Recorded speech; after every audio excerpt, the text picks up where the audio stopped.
Okay, so here it is, the finished product, or at least as finished as it's gonna get. So I got 5 feet wide, 2.5 feet deep, approximately. It's actually a little more than that, and 3 feet high. That's just the inside measurements. The outside, of course, is a little bit bigger.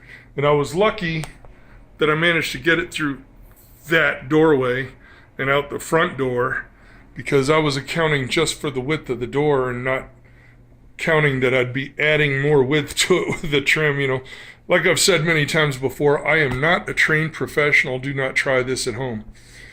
So anyway, so this is what I got. Sliding glass doors. I got the tracks here, tracks up top, and just tracks on here on the side. That way, when I close the doors, they fit inside, and nothing on the inside or outside can wedge their fingernails or their head in there and open it up. I've got 2 very mischievous cats. I just finished putting the silicone, I don't know how to say it, on the inside of all the trim, and up here on top where the wood trim is, where I forgot to put varnish or pond shield on. And I'm just waiting for the silicone to cure so it doesn't give off those vapors. Inside of the cage, it's still pretty stinky. I suppose I could air it out faster if I had the doors off, but my mischievous cats love to crawl around inside of this, and I don't want them messing anything up. So screw them, they're locked out. I got air vents on both sides. I got air vents here down low. I figured that would help for more air circulation. The other air vents are on the top here. They're just simple little plastic cutouts. I just cut out the hole, put them inside. I decided to put them on from the inside because that's where more likely there's going to be something trying to push their way out and not push their way in. But I did add silicone around the edges. Not the hard stuff, but the stuff that dries soft. That way, if I ever need to take it out, I can always do that. If it turns out not to be enough ventilation, I can always add more. I got more of those little plastic air vents. Up here we have the light compartment. Big enough to fit pretty much anything we need. And of course the hinges and the latch right there. I was going to make it so that I could put screen on top of here and be able to take it out whenever I wanted to. That turned out to be too much work. I tried different things. I tried welding stuff. I didn't want to put more wood in there and have it get ruined by the humidity and have to redo it later. So all I did was screw the screen in from the bottom. That's going to work good enough. It ain't like I'm going to have anything heavy in there. Back there you see a little hole. It's a cover for the electrical cords. So if I want to run lights, different lights in here, I can run as many as I need to. Or I could just run a power strip, set it down on top of here, or maybe even screw it in if I wanted to, and then connect the lighting to that. So I've got a lot of options with this cage.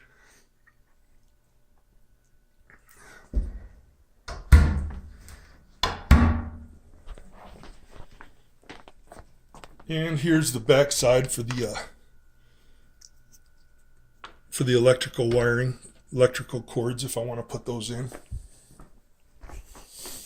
This right here is a sled that I made to fit it on, because this is pretty damn heavy now.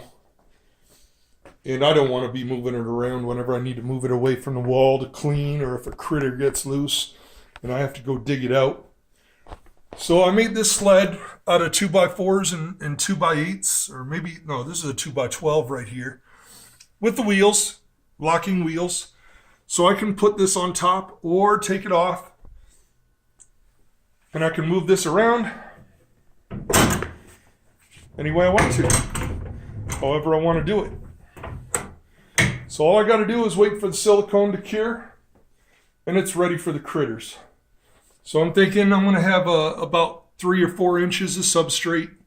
I'm toying with the idea of making making it bioactive. Maybe a couple of plants, a couple of rocks, and I'm going to put the water bowl on this side. I made it big enough for a lot of water because you know how false water cobras are. And once the silicone is cured, they'll be ready for their new home. All I got to do is install the lights and start stacking all my other stuff on top. As you can see, it's time for a cage cleaning regardless. I actually cleaned both of these cages not too long ago, like a matter of a week ago, and it's already all chingered up. Pieces of dead skin everywhere. Oh, it's a mess. So anyway, hope you enjoyed the video. Please comment any constructive criticism. I'd be happy to take in. There's a lot of things I do different now. If I could go back in time and do it all over. But all in all, this is pretty versatile. This will work for a number of different things. I could use it for lizards. I could use it for snakes. I can use it for a small monitor lizard. And I think it'll work out pretty good. Of course, the true test is going to be when it's got humidity in there.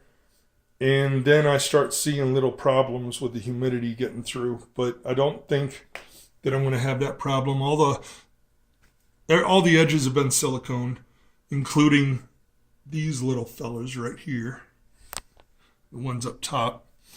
So I don't think I'm going to have any problem, but of course the proof is in the pudding. We shall see. I've got about 5.5 inches of space for the substrate and silicone here. I wanted to actually give it more, but I cut the wood wrong.